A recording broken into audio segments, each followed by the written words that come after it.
जीवन्मुक्तिप्रदं देवं क्षमापूर्णं जगद्गुरुं वन्दे परमहंसाख्यं नित्यानन्दाय स्वागतं। जीवन्मुक्तिप्रदं देवं क्षमापूर्णं जगद्गुरुं वन्दे परमहंसाख्यं नित्यानन्दाय स्वागतम्। आनन्दानुभवास्वादं सर्वरोगनिवारकं वन्दे पापविनाशक्तं नित्यानन्दाय स्वागतम्। आनन्दानुभवास्वादं सर्वरोगनिवारकं वन्दे पापविनाशक्तं नित्यानन्दाय स्वागतम्। नित्यमुक्तं निर्विकल्पं ಧ್ಯಾನಲೋಕಪ್ರದೀಪಕಂ.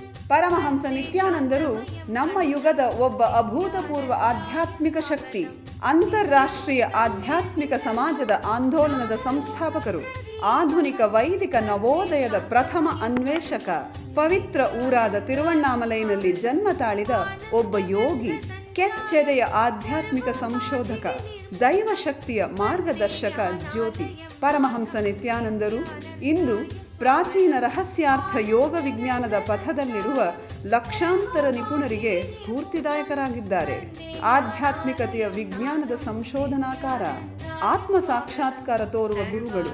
ಅವರ ವಿವೇಕದ ಸಂಪತ್ತು, ಅವರ ನಗುವಿನ ಆ ಸಂತಸ ಹಾಗೂ ಅವರ ಅದ್ವಿತೀಯ ದೀಕ್ಷೆಯ ಶಕ್ತಿಯನ್ನು ಪ್ರತಿ ವರ್ಷ ಪರಮಹಂಸ ನಿತ್ಯಾನಂದರು ಪ್ರಪಂಚದಾದ್ಯಂತ ಸುಮಾರು 1 ಕೋಟಿ ಜನರೊಡನೆ ಹಂಚಿಕೊಳ್ಳುತ್ತಿದ್ದಾರೆ. ಈಗ ಪರಮಹಂಸ ನಿತ್ಯಾನಂದರು ಜೀವನ್ಮುಕ್ತಿಯ ಬಗ್ಗೆ, ಆನಂದಮಯ ಜೀವನಕ್ಕಾಗಿ ಪರಿಹಾರಗಳ ಬಗ್ಗೆ ಮಾತನಾಡಲಿದ್ದಾರೆ. ಮರೆಯಲಾರದ ಆಧ್ಯಾತ್ಮಿಕ ಅನುಭವವನ್ನು ಕೈಗೊಳ್ಳೋಣ ಬನ್ನಿ.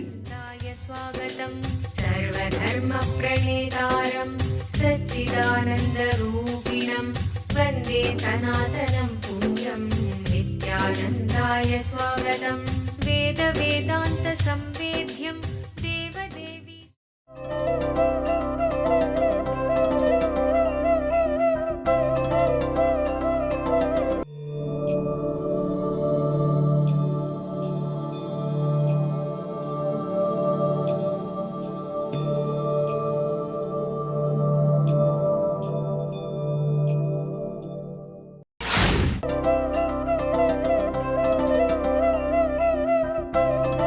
The sacred secret in the sutra is, even though you have a multi-dimension, the center with which you are either clutched or unclutched controls the whole thing completely. Please understand? It controls the whole thing completely. Either you are schizophrenic, having bipolar disorder or multiple personality, or you are enlightened, multidimensional, creative and intensely active. If you study Bhagavan Krishna and multiple personality disorder with a normal, useless, idiotic, third-rate mind which the psychoanalysts are having, both of them will look same. But only when you are able to look inside, beyond mind, you will see Krishna is the extreme expression of superconsciousness, and this multiple disorder personality is extreme expression of unconsciousness. Krishna is the peak, multiple disorder personality is the valley. Let me give you some more deeper understandings. You see, a normal man cannot conceive Radha Krishna and Gita Krishna. Krishna who can sit and flirt with all these milkmaids whole day, running around, flirting, jumping, singing, dancing, playing, giving a cute feeling to onlookers, and the other side giving a reverential feeling to the onlookers. The Gita Krishna, his very majesty gives the reverential feeling to the onlooker. But this Radha Krishna gives the cute feeling to the onlooker. A normal man can't conceive both feeling can be expressed two different dimensions of the same person. You can't call Krishna as His Holiness or His Highness or His Majesty. He is all put together. He is His Holiness as Gita Krishna. He is His Highness as the Dwaraka Krishna, King of Dwaraka. Can be called as His Majesty when He sits as the center of the whole Ashwamedha Yajna conducted by Yudhishthira, receiving the first respect. So the multiple dimensions. Same way Shiva. You can neither call him a grihastha, nor call him an householder. Guy who is all that time in samadhi, sitting in Kailash. How can you call him as householder? You can't. You can neither call him as a sadhu, nor call him as a householder. You can't put him in any frame. You cannot call him as a silent being because he is like a Dakshinamurti under the banyan tree. You can't call him as an angry person because he is beyond anger. So you can't say anything. He can be a Kala Bhairava and Dakshinamurti. I can say the ability to handle multiple personalities without conflict amidst them, among them, is enlightenment. The ability to play. See, the problem is your own personality, even your own self does not believe that you can have multi-dimension. You feel, if I am in this, if I am successful in this, I can't be successful in this. Mind game. Just yesterday I was reading an article, the power of mind game, how it can work on your very body. See, the arthritis patients, their hands are made to put on a camera. In the screen, their hands are projected. They are seeing their own hands in the large size in the screen. Suddenly in the screen, the scenes are shown as if somebody is pulling their fingers, bending it up, down, length, as if their hands are going through a physiotherapy exercise. You will be shocked. After 10 minutes, people have lost pain. They are able to move their hands freely. Can you imagine? These guys have not done anything. They just put their hands in a camera, on a camera. In the screen, it is projected as if their hands are going through a physiotherapy exercise. These guys just see their hands going through the physiotherapy exercise. Nothing else, just seeing. After 10 minutes, they don't have pain. They can move their hands as it is presented in the screen. Can you imagine the power of mind? You yourself don't believe you can have multi-dimensions. You yourself are struck, or I can say stuck. You yourself are stuck with the idea, if you grow in one dimension, you can't grow in other dimension. The idea you are carrying, if you grow in one dimension, you can't do another, is what I call psychological arthritis. Not growing in multi-dimension means you are growing towards multiple disorder, multiple personality disorder. Because you will be fighting constantly with yourself. Oh, what will I do? What will I do? What will I do? What will I do? I tell you, I hardwired you when you landed on planet Earth at least to have 108 different dimensions. Understand? 108 different dimensions, at least. Unfortunately, people neither grow their multi-dimensions, nor they don't even bother about expansion. See, understand? The expansion is no way connected to the wealth. It is connected to your understanding.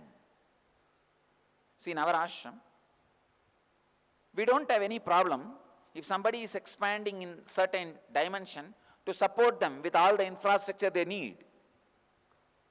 But I am seeing very clearly it is a mental disorder, mental arthritis.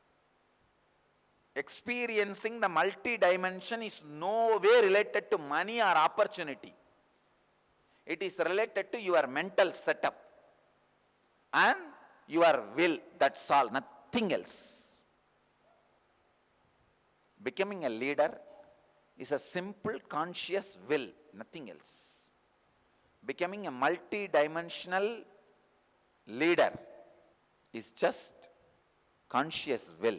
Patanjali says in the sutra, it is your one single personality which controls the whole thing. So learn to unclutch from that personality. When you are able to unclutch, the controlling will be perfect and spontaneous, automatic. You will not feel suffocated. The controlling will be based on understanding. It will not even be controlling, just an understanding. Your relationship with your higher self and your relationship with the world is one and the same.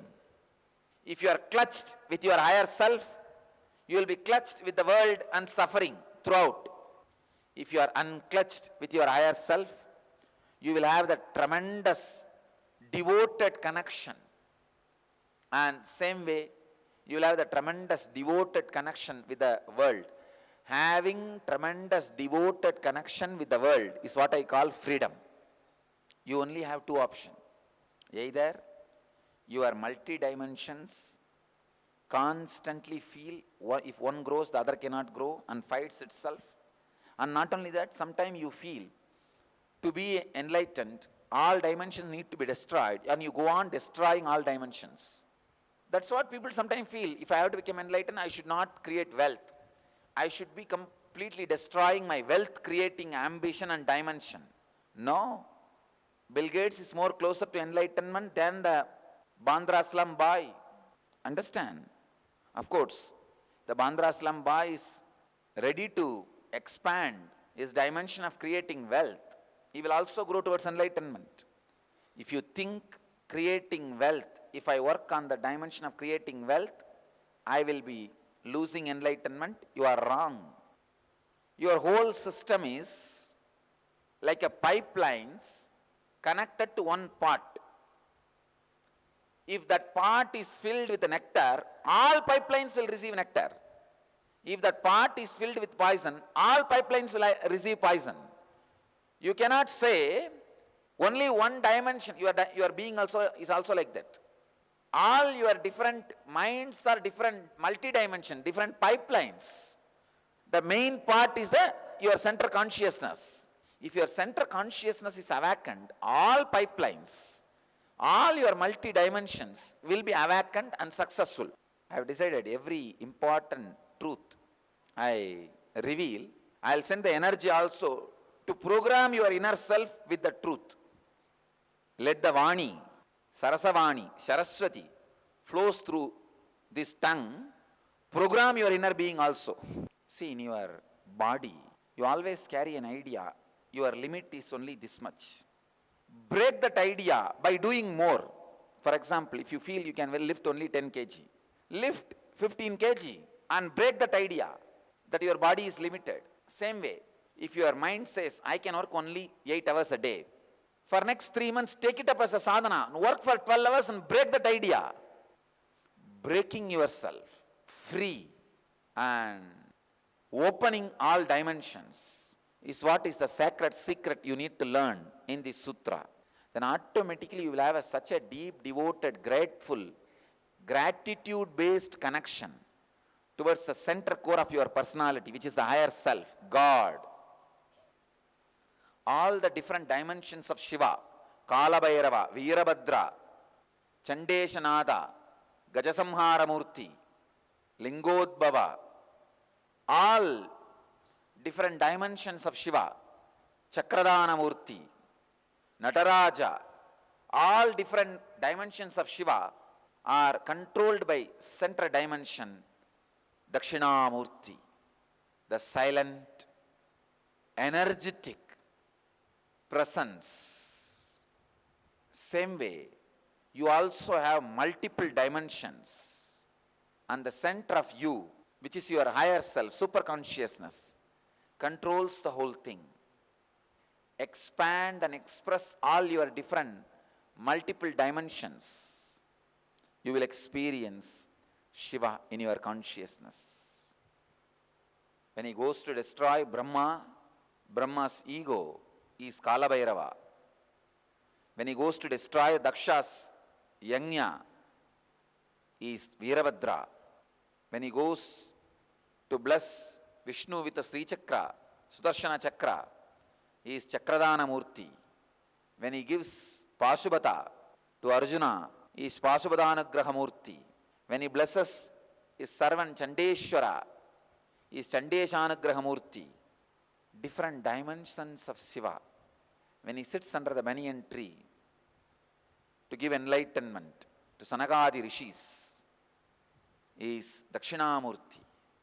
When he appears as a light shaft to destroy the ego of Brahma and Vishnu, he is a Lingodbhava. Some of the important truths not only need to be understood, need to be experienced. This multi-dimension, you should start experiencing. Just start trying to do some poetry. Start trying to do some small carvings.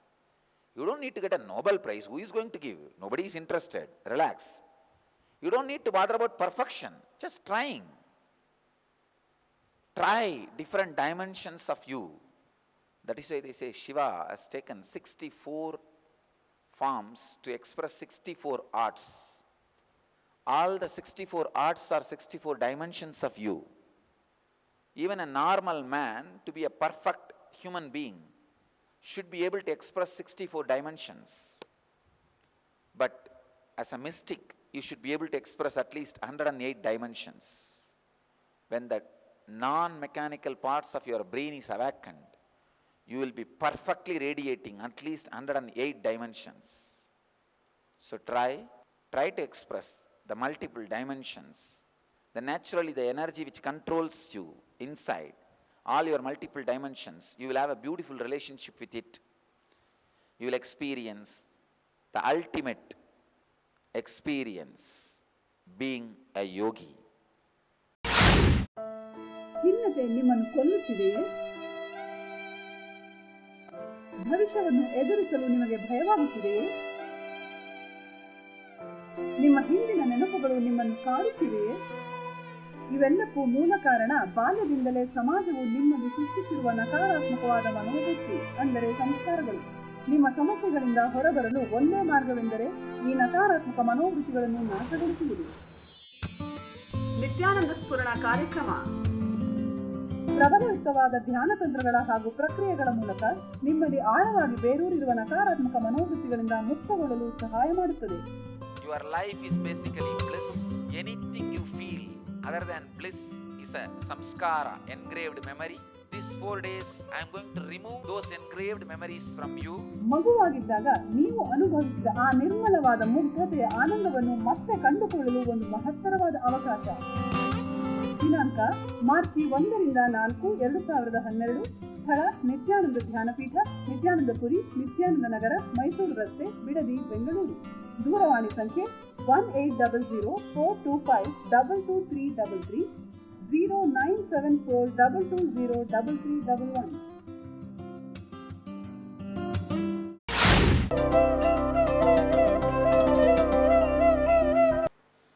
Accumulated results of actions. Yogi does not have accumulated results of actions, because the instrument with which the accumulated results are experienced, the mind or the body with which the accumulated results are experienced, does not exist for him, because he resides in a space where there is no accumulated results are touching. He does not have Sukla or Krishna, neither good nor bad. It is not just a word, You will see in our life, in our family's life, a strong shift, tremendous transformation, whether it is a physical health or mental health or wealth or spiritual enlightenment or relationships. There will be a huge positive shift, illogical shift in our life. You will see now. If you ask why, how, there is no reason. This is the way the masters bless, that's all.